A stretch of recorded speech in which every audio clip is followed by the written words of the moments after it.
Assalamualaikum warahmatullahi wabarakatuh.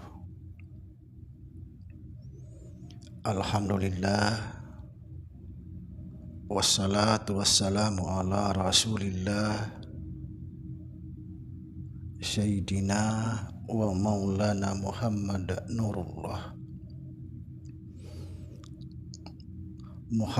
Nurullah sirri wa sirri fi sirri la Allahu asma wal sifati. Asyhadu an la ilaha illallah wa asyhadu anna Muhammadar Rasulullah. Allahumma la ilaha illa antal awalu wal akhiru wa antal batinu wasahiru la haula wa la quwata illa billah.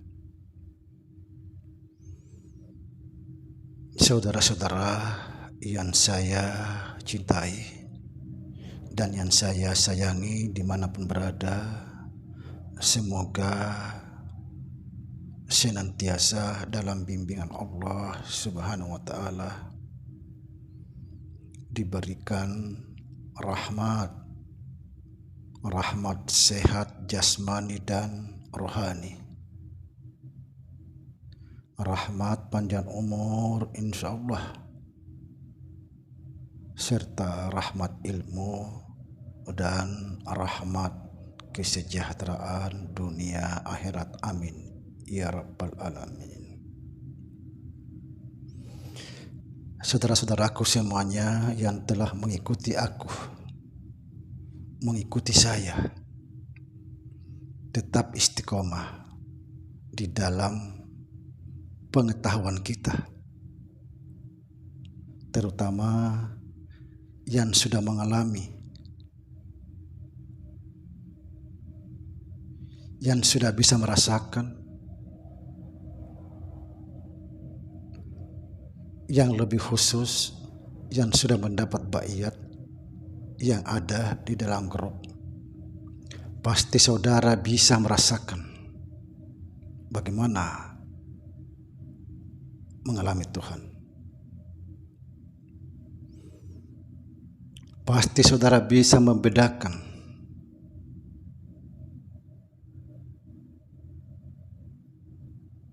saudara-saudara. Tetap istiqomah di dalam pengetahuan kita, pengetahuan mencapai ma'rifat yang sesungguhnya.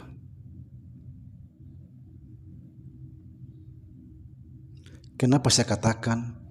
Karena namanya ilmu ma'rifat sekarang ini sudah sangat terbuka. Cuma sayang, banyak sekali tauhidnya yang bermasalah, tauhidnya yang kebobolan, amrul. Nanti kita bahas nanti. Kebetulan saya melihat satu konten, gak tahu konten siapa karena cuma suaranya. Yang pertama yang ingin saya sampaikan tentang namanya mati maknawiyah. Setelah memahami apa itu mati maknawiyah, yang disebut tidak ada yang kuasa kecuali Allah. Artinya kita tidak punya kuasa kecuali kuasanya Allah.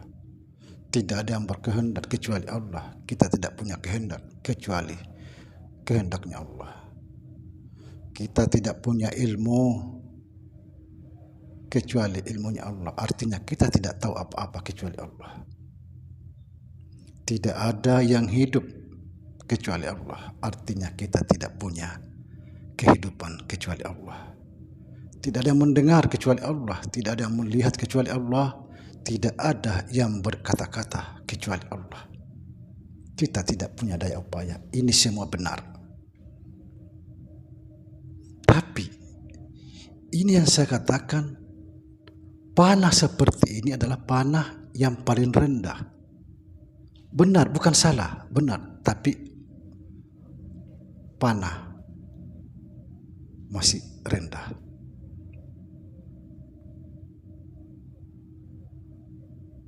Sedikit saya mau korek sedikit. Ketika kita berpandangan bahwa inilah betul-betul fana,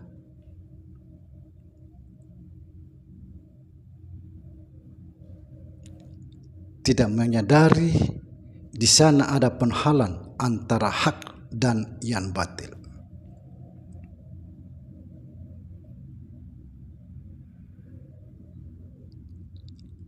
Antara hak dan yang batil. Kira-kira siapa yang memilih antara hak dan yang batil? Apakah kita atau Allah? Kalau seandainya kita samakan bahwa tidak ada yang mendengar kecuali Allah, tidak ada yang melihat, tidak ada yang berkata-kata dan lain sebagainya. Kalau kita mau disamakan, tidak ada yang memilih selain Allah. Ketika Allah memilih antara hak dan yang batil, itu artinya Allah terhukum. Karena hak dan yang batil itu adalah hukuman bagi manusia.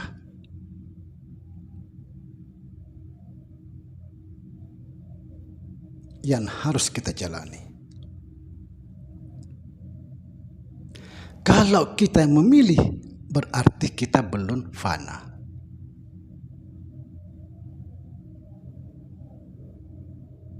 Masa sih ada orang panah memilih? Lalu siapa yang memilih antara hak dan batil?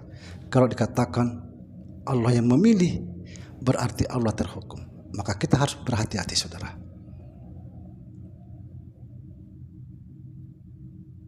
Tapi kita tidak menyalahkan masalah ini. Ini benar.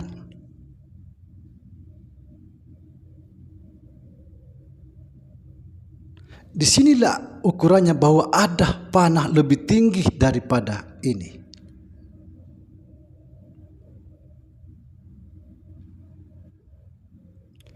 Diperkuat, saya pernah membaca kitabnya Datuk Ambulun.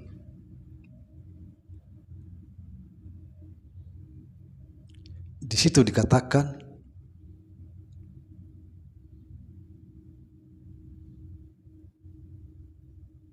kalau kita menganggap Allah yang mendengar, Allah yang melihat, Allah yang dan sebagainya, kita tidak punya pendengaran, ini fana yang paling rendah. Ini saya pernah membaca kitab Datuk Ambulun.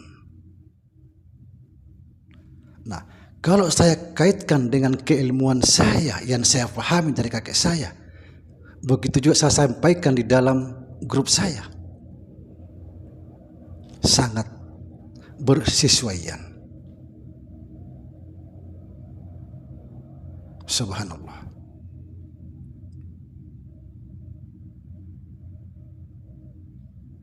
Kemudian yang ingin saya pesan kepada pengikut saya, tetap istiqomah, karena banyak sekali beredar ilmu makrifat yang luar biasa. Saya juga bangga, mereka juga orang-orang alim.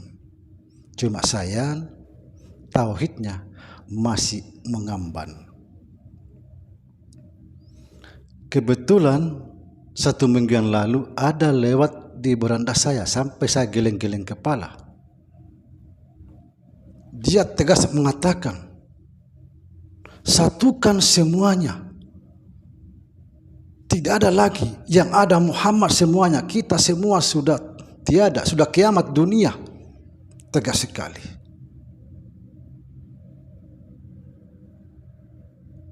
Tidak ada lagi katanya semuanya, yang ada hanya Muhammad.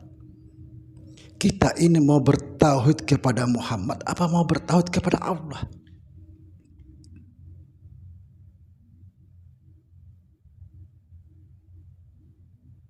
Tapi kita tidak menyalahkan, karena itu kan faham mereka.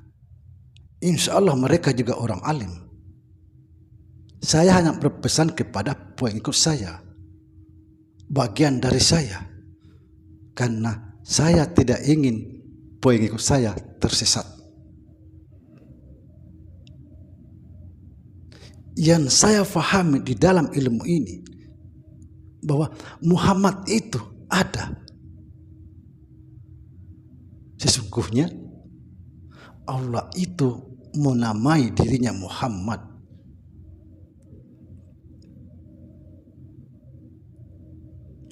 Kita ini dari Allah, kembali kepada Allah. Awalnya kita Allah, akhirnya pun Allah.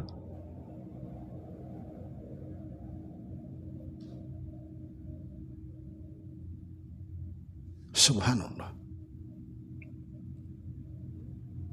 Saudara-saudara, terutama yang sudah mendapat baiat, pasti saudara bisa membedakan.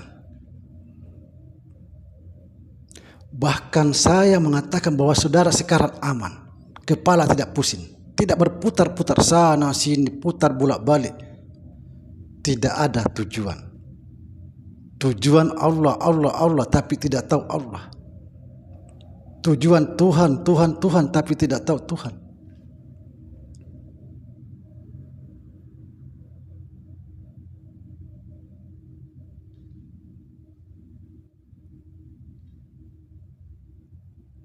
Jangan terpengaruh.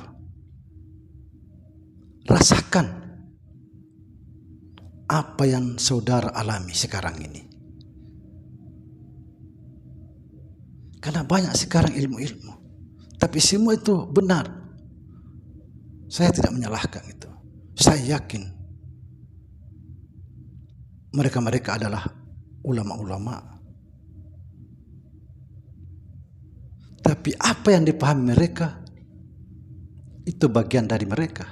Apa yang kita paham, itulah bagian dari kita.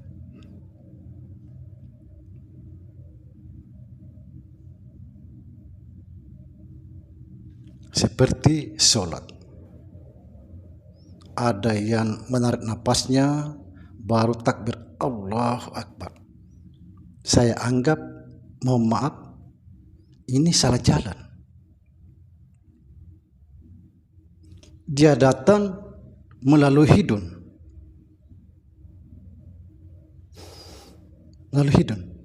Pas dia kembali melalui mulut, salah jalan.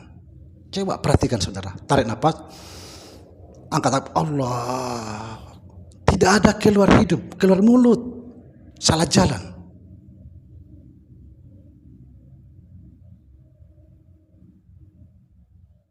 Perhatikan saja dan rasakan bagaimana perbedaannya dengan ilmu-ilmu yang kita pahami. Banyak itu. Jalan kita tarik naik, kembali lagi keluar hidung, setelah berhenti baru takbir Allahu Akbar. Inilah yang dikatakan kakek saya, jangan sembahyang di masjid, jangan sembahyang di rumah, tapi sembahyanglah di sisi Allah. Artinya gimana? Kita datang dan dari Allah melalui hidung, kembali lagi melalui hidung, setelah berhenti sampailah kepada Allah, maka itulah dikatakan sembahyanglah kamu di sisi Allah. Jangan ikuti saudara, jangan ikuti. Bagi orang yang betul-betul ingin mengikuti saya, ikutlah apa yang saya sampaikan. Jangan dicampur-campur aduk. Kalau mau menyeberang ke sana, silahkan menyeberang ke sana. Karena saya menyampaikan sesuatu, saya akan mempertanggungjawabkan. Kalau tercampur-campur, saya tidak bisa mempertanggungjawabkan, walaupun saudara sudah dibaiat.